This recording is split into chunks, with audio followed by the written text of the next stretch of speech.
بسم اللہ الرحمن الرحیم الحمد للہ رب العالمین والصلاة والسلام علی رسولہ الکریم اما بعد رب اشرح لی صدری ویسر لی امری واحلل عقدۃ من لسانی یفقہوا قولی. السلام علیکم ورحمۃ اللہ وبرکاتہ. جزاکم اللہ خیر and welcome two things that matter. ہماری جو سیریز چل رہی ہے نماز کے اوپر، بہت زبردست سیریز ہے، فائنڈنگ پلیجر ان صلاح، اور آل آف اس نیڈ کہ ہم اپنی نمازوں کو بہتر کریں اور خشوع و خضوع لائیں اپنی نمازوں میں انشاءاللہ. خشوع میں نے آپ کو بتایا تھا وہ دل کی سٹیٹ کو کہتے ہیں، انٹرنل سٹیٹ کو. خضوع جو ہے یہ فزیکل سٹیٹ ہے، جو باڈیلی پوسچرز ہوتے ہیں. تو اچھی نماز کے لیے خشوع بھی ضروری ہے اور خضوع بھی ضروری ہے. یعنی انسان کے اندر خشیت ہو، اللہ کا خوف ہو، ایموشنز ہوں، جذبات ہوں نماز میں. نماز جذبات سے خالی نہ ہو، کیونکہ آپ اپنے خالق سے ایک ملاقات کر رہے ہیں، تو وہ ملاقات جذبات سے بھری ہونی چاہیے. کوشش پوری یہ ہونی چاہیے، اور اس میں عاجزی انکساری ہونی چاہیے، اس میں جھکاؤ ہونا چاہیے، ہمبلنس ہونی چاہیے. اسی طرح اس میں باڈیلی پوسچرز بہت ڈگنیفائڈ ہونے چاہیے، اس میں جلد بازی نہیں ہونی چاہیے، اس میں جو ہے وہ ریشنس نہیں ہونی چاہیے، اس میں لاپرواہی نہیں ہونی چاہیے، اور اس میں ایک ڈگنیفائڈ طریقے سے انسان کو نماز ادا کرنی چاہیے جو نبی صلی اللہ علیہ وسلم نے سکھایا ہے. ڈفرینٹ پوسچرز ہیں، کھڑے کیسے ہونا ہے، دیکھنا کہاں ہے، نظر کہاں پہ رکھنی ہے، اور ظاہر ہے کہ آپ نے کندھوں کو کیسے رکھنا ہے. نبی صلی اللہ علیہ وسلم نے فرمایا کہ بہترین نماز وہ ہے جس میں کندھے سافٹ ہوں، یعنی بہت ہارڈ نہ ہو، کیونکہ اکڑے ہوئے ہیں کندھے تو پھر یہ ظاہر ہے انسان ویسے بھی کھڑا ہوا اچھا نہیں لگتا اکڑی ہوئی پوزیشن میں. تو آپ اللہ رب العالمین کے سامنے کھڑے ہیں تو جھکا کر کندھے، یہ ایک اچھی پوزیشن نبی صلی اللہ علیہ وسلم نے خود فرما دی. پھر سجدہ، اس کا کیسے پوسچر ہونا چاہیے. 7 بونز پہ ہوتا ہے سجدہ، حدیث ہے. وہ میک شور ساری بونز زمین پر لگ رہی ہیں، جن میں ناک ہے، یہ ہے، باقی ہاتھ ہیں آپ کے، ٹھیک ہے. تو اسی طرح رکوع ہے، رکوع میں کمر سیدھی ہونی چاہیے اور ایک ڈگنیفائڈ پوسچر ہونا چاہیے. تو یہ خضوع کا پارٹ ہے. تو خشوع بھی بہت ضروری ہے نماز کے لیے، اور خضوع بھی بہت ضروری ہے. کچھ احادیث کی طرف ہی آتے ہیں انشاءاللہ، تاکہ سب سے بہترین یہی ہے کہ نبی صلی اللہ علیہ وسلم نے جو خود بتا دیا ہمیں نماز کے بارے میں، وہیں سے ہم موٹیویشن لیں، نماز کے فضائل کے بارے میں جانیں. تو میرے خیال میں اس سے ہماری نماز بہت امپروو ہوگی. تو جیسے میں نے آپ کے سامنے کچھ احادیث رکھی تھی، وہیں سے سٹارٹ کرتے ہیں. یہ حدیث سے سٹارٹ کرتے ہیں کہ نبی صلی اللہ علیہ وسلم نے فرمایا جب ایک شخص نماز کے لیے کھڑا ہوتا ہے تو اس کے گناہ اس کے سر پر، اس کے کندھوں پر آ جاتے ہیں، اور جب وہ رکوع اور سجدہ کرتا ہے تو وہ گناہ سارے گر جاتے ہیں. تو یہ ہمارے لیے بہت ہی موٹیویشنل حدیث ہے. اسی طرح نبی صلی اللہ علیہ وسلم نے فرمایا کہ اگر لوگوں کو اذان کا اور پہلی صف میں کھڑا ہونے کا ریوارڈ پتہ لگ جائے، اذان دینے کا اور پہلی صف میں کھڑا ہونے کے ریوارڈ، تو وہ قرعہ ڈالیں گے ٹو سیکیور دیز پریویلیجز. اور اگر انہیں یہ پتہ لگ جائے کہ نماز اول وقت پہ پڑھنے کا کیا ثواب ہے، اول وقت پہ پڑھنے کا، تو وہ ریس لگائیں گے. اور اگر انہیں پتہ لگ جائے کہ عشاء اور فجر کی نماز کا کیا ریوارڈ ہے، تو وہ بھاگ کر آئیں گے، یہاں تک کہ انہیں رینگ کر بھی آنا پڑے تو رینگ کر بھی آئیں گے. یعنی اس سے ثابت ہوا کہ بہت زبردست ریوارڈ ہے. اسی طرح یہ حدیث نبی صلی اللہ علیہ وسلم کی صحیح مسلم کی حدیث ہے، He who offers the فجر prayer will come under the protection of Allah. جو کوئی بھی فجر کی نماز ادا کرے گا اللہ سبحانہ تعالیٰ کی پروٹیکشن میں آ جائے گا. O son of Adam, beware lest Allah should call you to account in any respect from withdrawing his protection. دیکھیں اب ثابت ہوا کہ اگر آپ کو پروٹیکشن چاہیے اس دن میں تو فجر کی نماز اس کے لیے ضروری ہے. ادروائز کوئی ذمہ نہیں ہے اللہ کا کہ آپ کو پروٹیکشن ملے. یہ حدیث کا مطلب یہ ہے بیسیکلی. اور ویسے بھی آپ دیکھیں نا، فجر کی نماز چھوڑنے کے بہت سے رسک ہیں.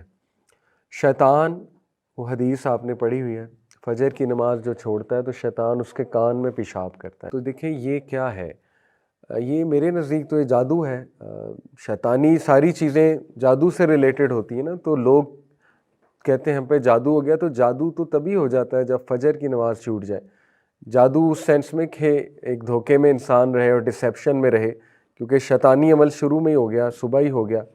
پھر وہ 3 گرہ باندھتا ہے، اور پہلی گرہ کھل جاتی ہے جب انسان اٹھتا ہے، اللہ کا نام لیتا ہے، دعا پڑھتا ہے. دوسری گرہ کھل جاتی ہے جب وہ وضو کرتا ہے. تیسری گرہ کھل جاتی ہے جب وہ نماز ادا کر لیتا ہے تو یہ گرہ کیا ہے؟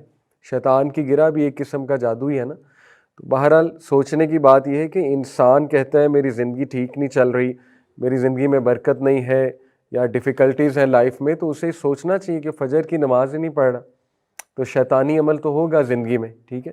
ہمارے نبی نے تو بہت کلیئر بتا دیا۔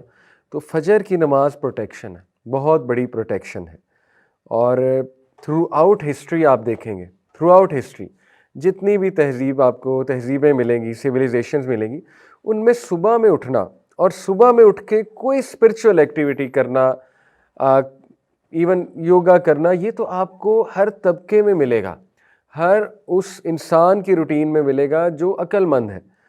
تو یہ مسلمانوں کو بھی سوچنا چاہیے کہ ہمیں تو سب سے بیسٹ اسپرچول ایکٹیویٹی ملی ہے صبح کے ٹائم پہ، اور وہ نماز ہے، فجر کی نماز۔ تو اس کو چھوڑنا یہ بہت گھاٹے کا سودا ہے، بہت گھاٹے کا سودا ہے، اور بہت فیئرز ہوتے ہیں لوگوں کے، طرح طرح کے فیئرز ہوتے ہیں، ٹھیک ہے، کہ میری نیند خراب ہو جائے گی، اور اگر میں اٹھ گیا تو میرے سر میں درد ہونا شروع ہو جائے گا اگر میری نیند نہ پوری ہوئی، یا مجھے فلو ہو جائے گا وغیرہ وغیرہ۔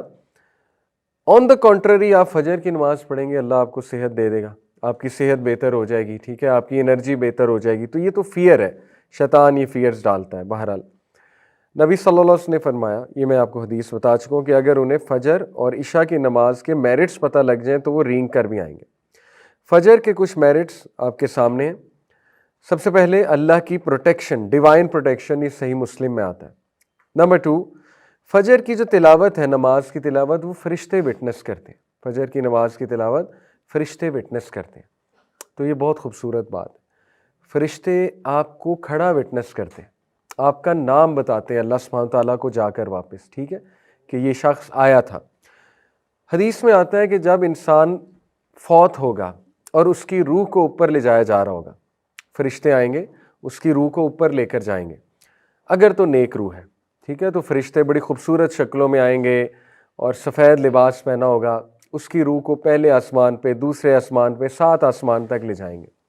ہر آسمان پہ کھڑے فرشتے اس کو سلام کریں گے اس کا نام لے کر۔ اب اسکالرز یہ کہتے ہیں کہ نام کیسے پتہ ہے فرشتوں کو، ٹھیک ہے، جیسے مثال کے طور پہ آپ میں سے کوئی عبداللہ ہے، عبداللہ کا نام لے کے سلام کیا جائے گا۔ آپ میں سے کوئی فاطمہ ہے، فاطمہ کا نام لیا جائے گا کہ سلام ہو آپ پر۔ اب اسکالرز کہتے ہیں فرشتوں کو نام کیسے پتہ ہے آپ کے؟ اسی طرح پتہ ہے، جو بندہ فجر پڑھتا ہے اس کا نام پتہ ہے فرشتوں کو۔ جو بندہ نیک اعمال کر رہا ہے تو فرشتے لے جاتے ہیں نا اس کے عمل اللہ کی طرف، منڈے اور تھرسڈیز کو حدیث میں آتا ہے، تو فرشتوں کو پتہ ہے یہ بندہ کون ہے، کیونکہ عمل پہ نیم ٹیگ لکھا ہوتا ہے، تو فرشتوں کو پتہ ہے یہ وہی روح آ گئی ہے جو یہ عمل کرتی تھی، تو دے نو یور نیم۔ تو یہ بڑی سعادت کی بات ہے، ٹھیک ہے، کہ فرشتے وٹنس کرتے ہیں آپ کے اس عمل کو، فجر پہ کھڑے ہونے کو۔ اور تیسرا، بلیسنگز ان لائیولیہڈ، نبی صلی اللہ علیہ وسلم کی دعا لگی ہے اس شخص کو جو فجر کی نماز ادا کرتا ہے۔ نبی صلی اللہ علیہ وسلم نے فرمایا، اے میرے رب، میری امت کو برکت دے ہر اس چیز میں جو وہ صبح کے وقت کرتے ہیں۔ تو صبح کے وقت نماز سے سٹارٹ ہوتی ہے روٹین، تو اللہ کے نبی کی دعا لگی ہے اس انسان کو جو فجر کی نماز پڑھتا ہے، ٹھیک ہے۔ اس کے بعد کنفرم وے ٹو پیراڈائز، نبی صلی اللہ علیہ وسلم نے فرمایا جو کوئی بھی 2 ٹھنڈی نمازیں پڑھتا ہے، ٹھنڈی نمازیں کون سی ہیں؟ فجر اور عصر، ول گو ٹو پیراڈائز۔ عصر ٹھنڈی نماز اس سینس میں کہ اس ٹائم پہ پھر شام ہو رہی ہوتی ہے تو دھوپ ڈھل رہی ہوتی ہے، ٹھیک ہے، تو ٹھنڈی نماز ہے۔ تو نبی صلی اللہ علیہ وسلم نے فرمایا جو کوئی بھی فجر اور عصر کی نماز پڑھے گا شیورلی اسے جنت ملے گی، اللہ تعالیٰ اسے جنت میں داخل کرے گا۔ تو دیکھیں یہ بہت خوبصورت احادیث ہے، موٹیویشن ہے فجر پر اٹھنے کی۔ اسی طرح ایک اور موٹیویشن ہے، وہ یہاں پر مینشن نہیں، میں آپ کو بتا دیتا ہوں۔ اللہ کے نبی صلی اللہ علیہ وسلم نے فرمایا بشارت دے دو ان لوگوں کو جو اندھیرے میں فجر کی نماز پڑھنے جاتے ہیں، کیونکہ قیامت والے دن ان کے پاس لائٹ ہوگی۔ آپ کو پتہ ہے یہ کیا موقع ہے لائٹ والا؟ قیامت میں میدان حشر میں کچھ جو ہے نا وہ فیزز ہیں، وہ فیزز میں آپ کے سامنے رکھتا ہوں کوئکلی۔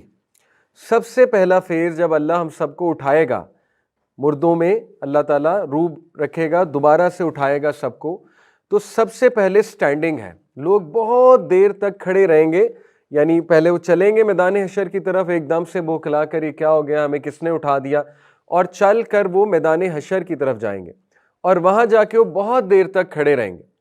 اور پھر سیکنڈ جو فیز ہے وہ ہے حوض کوثر۔ اللہ سبحانہ تعالیٰ حوض کوثر لائیں گے اور نبی صلی اللہ علیہ وسلم وہاں موجود ہوں گے. جو لوگ پیاسے ہیں بہت زیادہ، اور سبھی پیاسے ہوں گے، کھڑے رہ رہ کے انہیں پیاس بہت لگی ہوگی، سورج بہت قریب آیا ہوگا، ان لوگوں کو حوض کوثر سے پانی پلایا جائے گا.